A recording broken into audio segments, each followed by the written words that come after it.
apócrifa, falsa, errónea, que quiere desmentir, y la palabra desmentir quiere decir que algo verdadero que quiere tornarse en mentira o taparlo o cambiarlo. Y esto sabemos que quién es el padre de la mentira y que siempre quiere cambiar la verdad de Dios y torcerla. Es su propósito. Personalmente, amados hermanos, Dios me ha dado la oportunidad de visitar algunos, no muchos, museos. Y personalmente el museo que me ha sorprendido más es un museo pequeñito, no grande, no con mucha tecnología, un museo pequeño, 2 cuartos prácticamente, el museo que está en la ciudad donde vivimos. Es una de las calles principales de la ciudad, en el centro, y esta señora, personalmente creo que es judía,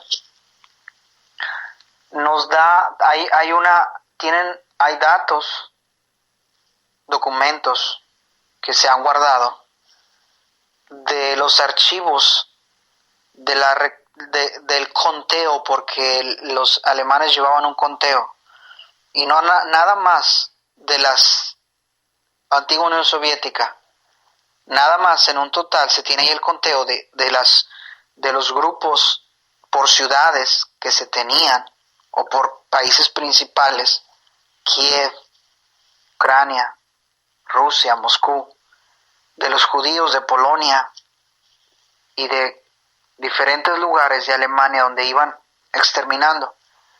En la lista, amados hermanos, que nosotros pudimos ver cuando conocimos este museo aquí en la ciudad donde vivimos, solamente sumando lo que es los que habían alcanzado llegar hasta donde conquistaron en Rusia o la antigua Unión Soviética, junto con Ucrania, solamente eran aproximadamente 6 millones de personas. Lo repito, solamente Ucrania y hasta donde llegaron a tomar posesión antes de llegar a Moscú de Rusia. Nada más. No estoy hablando del resto de los países de Europa. Solamente parte de Rusia y toda Ucrania. Junto eran solamente 6 millones. Tienen registros. Los alemanes llevaban registros, tenían conteos de cada persona que capturaban y de las que aniquilaban. Ellos tenían registros. Y la verdad, eso impactó mi corazón. Y usted puede visitar un museo de su localidad, es muy posible que haya. Aunque sea pequeño, es posible que en una ciudad grande haya un museo. Y la verdad, eso impactó mi corazón y mi visión. De saber y ver cómo nuestro enemigo, que es el enemigo del pueblo de Israel, el enemigo de Dios, siempre quiere torcer la verdad y tapar la verdad. Y eso es como tapar el sol con un dedo. Es imposible.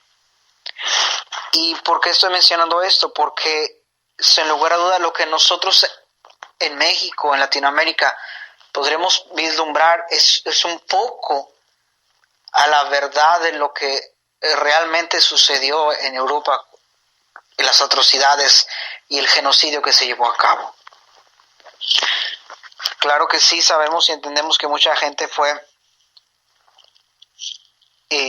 asesinada, porque fueron asesinados, un genocidio, y de alguna manera podemos ver y entender el odio que hay contra el pueblo de Israel y las campañas que se han levantado hoy en día para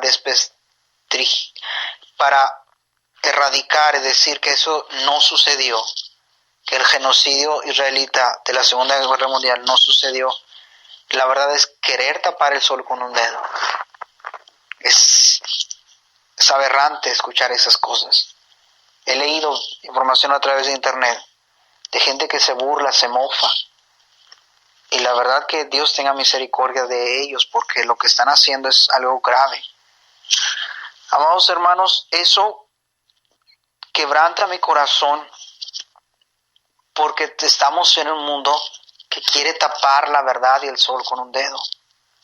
La verdad de que Dios ama a su pueblo, la verdad de que Dios siempre ha estado.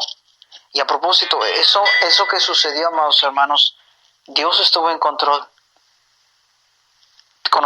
Tenemos un video donde muchos de los de gente de personas que lograron escapar durante y después de cómo conocieron al Señor Jesús, que les testificaron, les hablaron de Cristo, cuál fue su reacción ahora que no podían entender cómo alguien los amaba después de todo lo que había pasado. Y simple y sencillamente porque el amor de Cristo es el que nos cambia, nos transforma y nos hace ver la claridad de las cosas que el pueblo de Israel, desde el tiempo del Egipto, de los faraones, ha sido perseguido. ¿Por qué?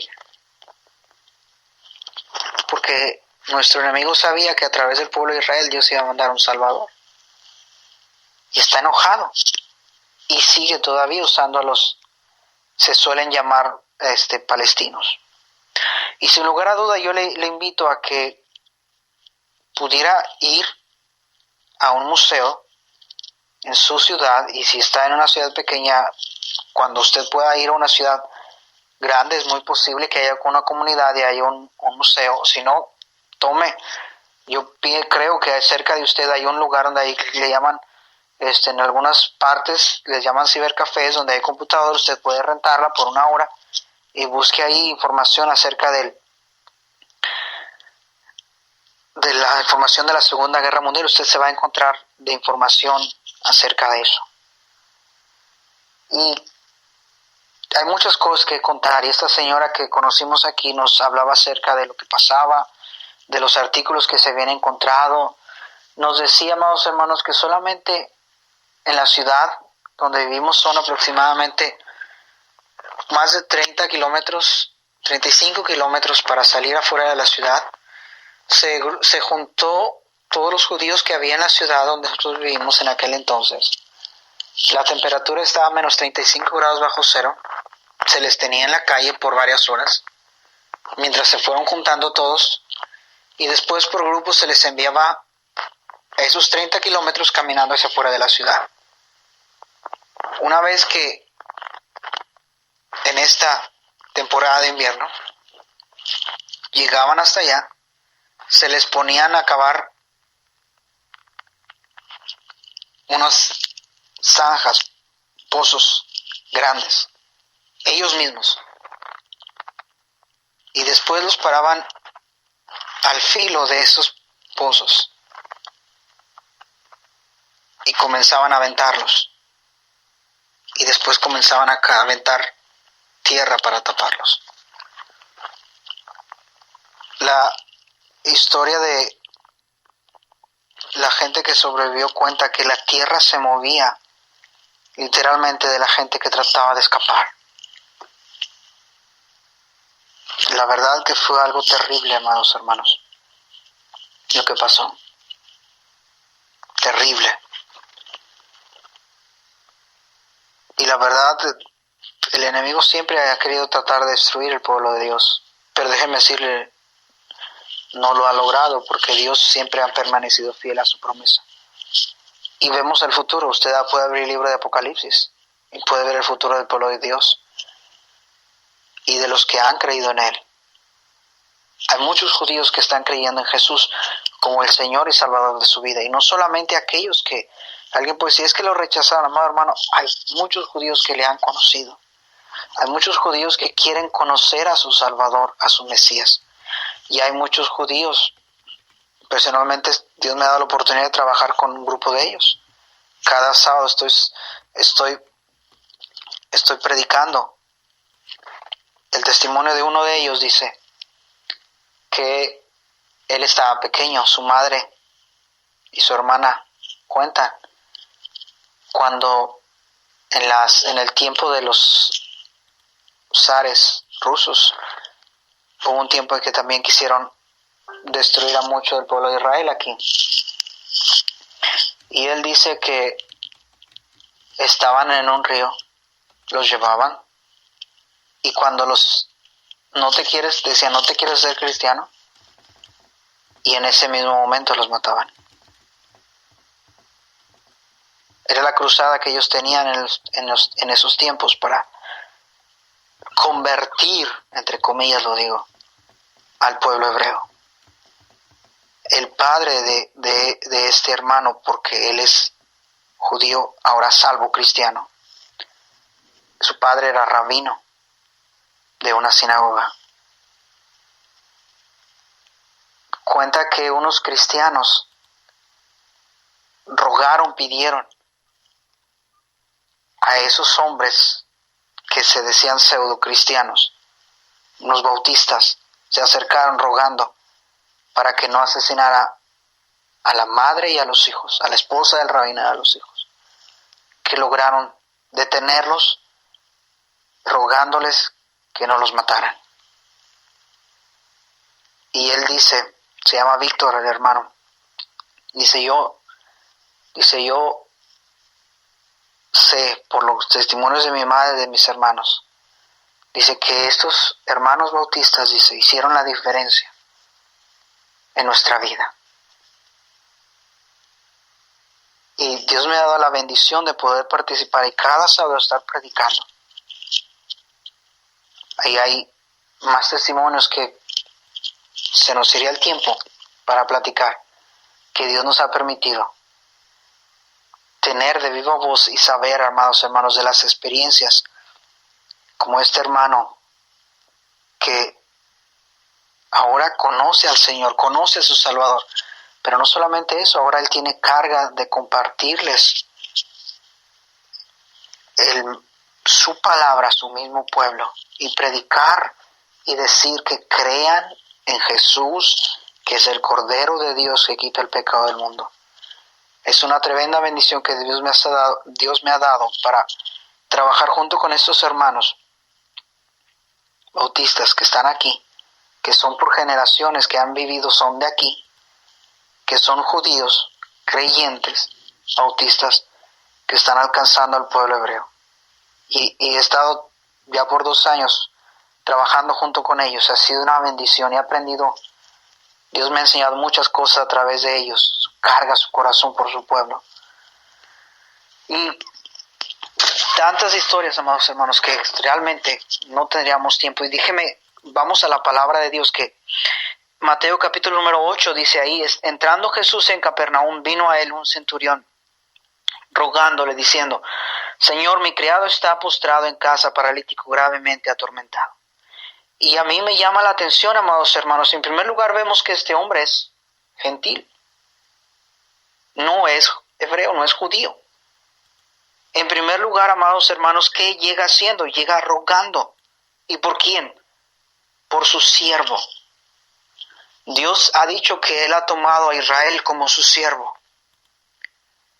Y aquí veo, amados hermanos, a usted y a mí, que no somos del pueblo de Dios, que Dios está esperando y buscando a una persona, a alguien con fe, que busque a Dios y que está buscando que se ponga entre Él y su pueblo Israel. Y es impresionante, amados hermanos, este hombre, un centurión. Es interesante, amados hermanos, que un centurión no era cualquier persona. Un centurión, amados hermanos, se trataba de oficiales romanos al mando de